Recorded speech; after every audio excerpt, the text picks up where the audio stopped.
I saw your video. Someone is nervous. About 10 minutes away from VMP.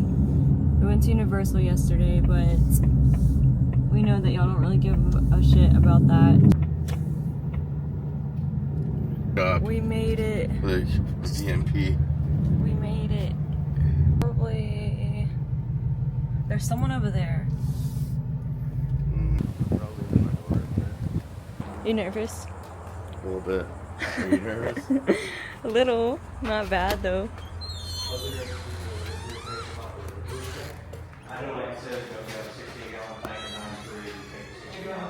Good, how are you guys? We had a deal kind of with you guys through Instagram.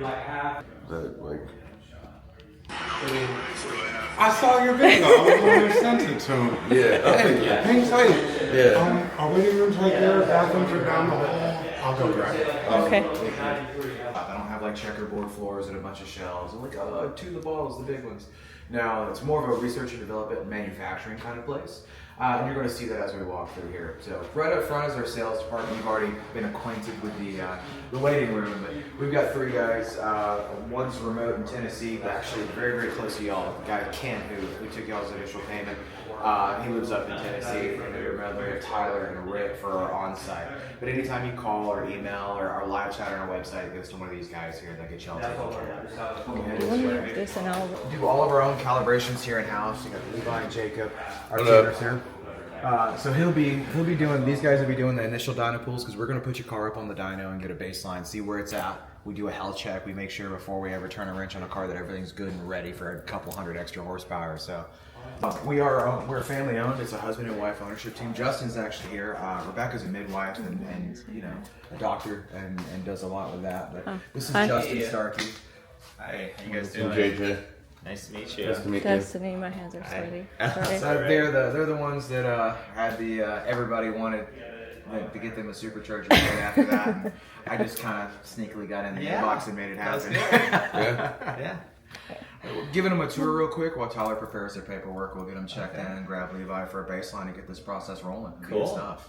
Awesome. All right. Well, yeah. Cool. I'll let you continue. Nice meeting you. Yeah, he's also did all the tuning. This business started like in the early 2000s, pretty much in like an extra room in their house, and they built it by tuning cars on the forums, and eventually got big enough to have a dyno in a garage, and then had a shop on the side of the property, and then now we're here. This we've been here 2015, 2016, Justin? 17. We got this property in 2017, and I think they did like countertops or something. He could probably be more accurate, but it was not a hot rod shop, and we did the work to make it. We design all our own stuff because we have a very specific set of goals based on a company that's founded on calibrations. We have 2 decades of data in regards to the various cars that we work on, and we use that data to then develop the solutions. You know, it's funny. The backstory here is, when you're tuning a bunch of cars and you've got all these data logs and you can see all this information that's kind of laying out what the car is doing, you start to get like the inspiration moments of like, I've seen this so many times, I'm recognizing a pattern here, I have a solution for this, and that's where the engineering side comes in, where we start to really work and tweak and develop our products. Because in the end, like my 800 horsepower, I'll show it to you before you leave, my 800 horsepower car is out there in the parking lot. We all own these cars, we all drive these cars. Our shipping guy, 03 Cobra, Justin's got his 12 GT500 that's getting worked on. The orange one?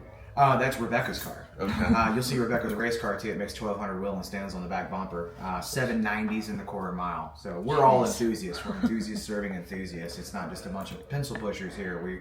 We play in these cars and we go out and we run them hard and break them, our own stuff, so that we build products that support our customers and their goals. So the next room you're going to see, there's 2 of them. This is my office. We'll get that in a minute. This is our 3D printing room. It starts as a 3D print where it's multiple pieces and we put it all together. This is our Leviathan turbo lid. So this takes a GT500 with a blower. Take the blower off, put this here. You retain your air to water system and put a turbo and go run like 7s in the quarter. That's what this is designed for.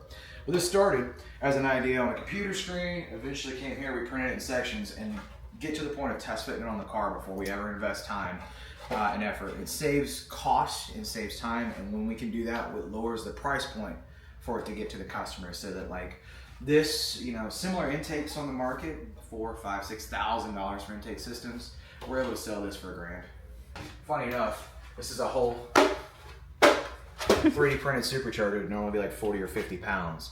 But this starts as a 3D print for us to test fit and bring our concept to life. Yeah, it's a cool party trick. Take a supercharger, throw it up in the air like it doesn't weigh anything. Yeah, it's a fun time. This is my office. It is a wreck. And I tell you why it's a wreck, because every time we have a new product, it comes through here and I make all the social media content. You guys understand. I mean, that means you're working if it's messy. Yeah, right? It means you're doing something. So product photography happens here on this white backdrop. It's how we make all the parts kind of float on the website. Anytime we do a podcast or a tech breakdown on a part or anything like that, it goes on that table. We frame it in with the backgrounds. I have a camera switching system where I can put 2 8K cameras up and we can do live streaming. We do all that stuff. We do all our own parts assembly and small parts storing and management here. So this is the first of a couple of rooms and spaces that look a little bit intimidating. But that's fully designed in-house. They come in, we build them up here. So when someone places an order for like a supercharger kit or anything of that nature, it's not like generic and you're gonna have to cut all these links and stuff. We take the order, we have a bill of materials, we build out each and every part and piece to that kit specific to the customer's needs to make it easier for the person that's doing it themselves. Here, this is where all the table prep happens. So like when we have a sale and there's like 18 kits that gotta get shipped out, all those parts will come across this table and they'll spec out and build out all those kits. This also has like our wiring harnesses, any kind of spacers, hardware stuff. That's what you see on those shelves going out and back down through there.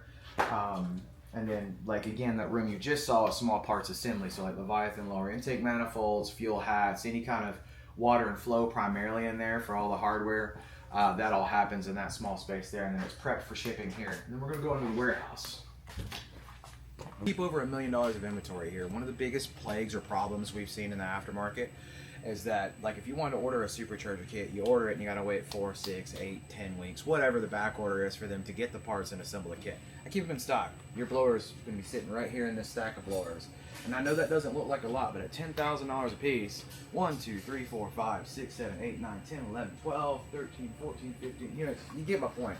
Just in head units, I've got, you know, $200,000 of blowers here, plus all the supporting components. And when it comes to small parts, that Leviathan intake I showed you in plastic just a few minutes ago, this is what it comes out like. Cast aluminum, fully machined.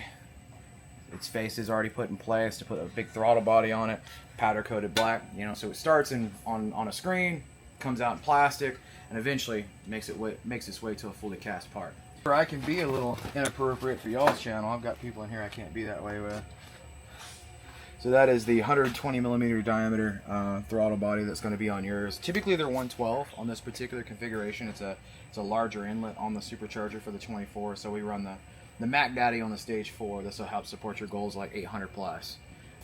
Millimeter diameter twin blades. Billet. So these are polished and then anodized, so they have like a gloss black instead of like that kind of satin black anodized look.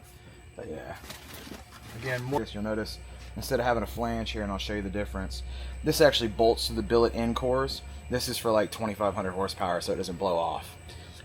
Yeah, no, this is big horsepower stuff. Your traditional intercooler core, that flange there. Oh, yeah. That folded flange can't withstand the amount of pressure that happens when you have like 35, 40 pounds of boost. But if you got a good like through the core bolt pattern, that'll keep it together. Recording for a minute. Yeah, you're all good. She's still recording, but Makes 1,180 rear wheel horsepower. It's got a turbo 400. All the suspension is pink. It's all powder coated pink. On our SEMA banner, and I'll get 796. I think it's what it went, quarter mile to 183 mile an hour. That gray car back there, his name is Track Attack, and it was our SEMA car. We won that car from Ford for $1 because it had a design competition where you plan out a design, you talk about your mods, and you submit it to Ford, and they pick the one they like, and then you can buy the car for $1 under the contract that you complete the build and put it in the Ford booth at SEMA. So we did that. I think the car was 2017, and we did it in 2016 and won the car. That car was the world record holder of the most horsepower on a stock Gen 2 bottom end. It had 1,249 horsepower, I think the number was. I may be a touch off. It was over 1,200. This is our dyno. It's fully mobile. We take it to car shows. It'll go to like Mustang Week. It's been to Texas. It's been to Pennsylvania. It's been all over the country.